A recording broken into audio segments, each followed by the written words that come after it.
UK Prime Minister Starmer, who stopped the Rwanda deportation plan, now says he is in discussions with other countries to host migrants.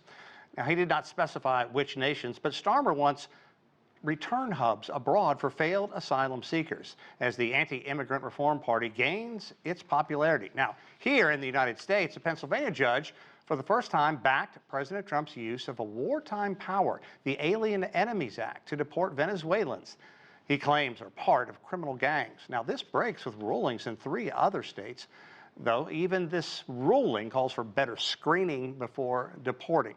And the first group of about 60 white South Africans arrived as refugees under a Trump plan this week. The administration has halted virtually all other refugee admissions, even for people fleeing famine and war. For more discussion of what's going on behind these headlines, we're joined by Abel Nunez.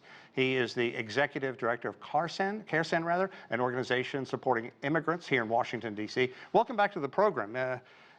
You're becoming a regular with all this news going on about the controversy over deportations and undocumented migrants here in the U.S. But firstly, what legal authority does the U.S. government have to deport individuals to third countries that are not their own home countries? Rwanda had been taking deportees from the UK, as we talked about, but now is apparently in talks with the U.S. Talk about this, the concerns, and what you're hearing about this.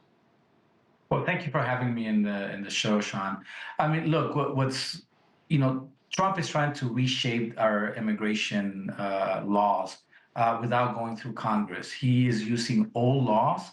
And now, as you said, one judge is given the authority to do that.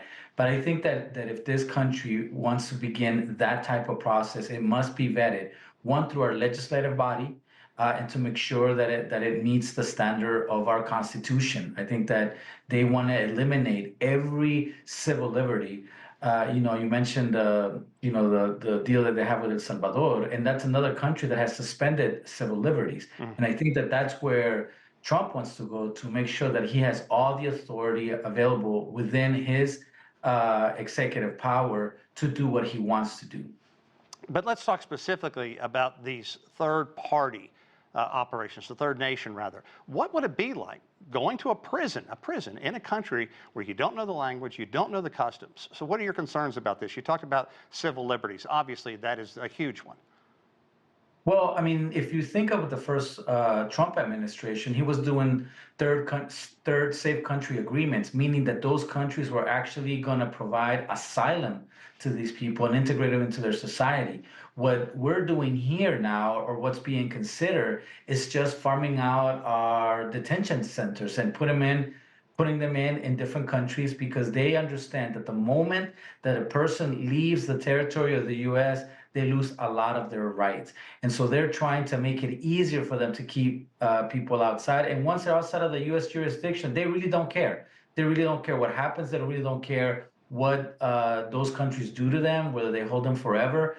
And those countries, unfortunately, are getting paid to do this. And given their financial constraints, they might consider this as a viable way to bring income into their nation. Yeah, what criteria do you know that is being used to select these third countries, and how is the U.S. evaluating the safety and capacity to accept these deportees? You talked about once they leave the U.S., they lose any kind of rights that they had here.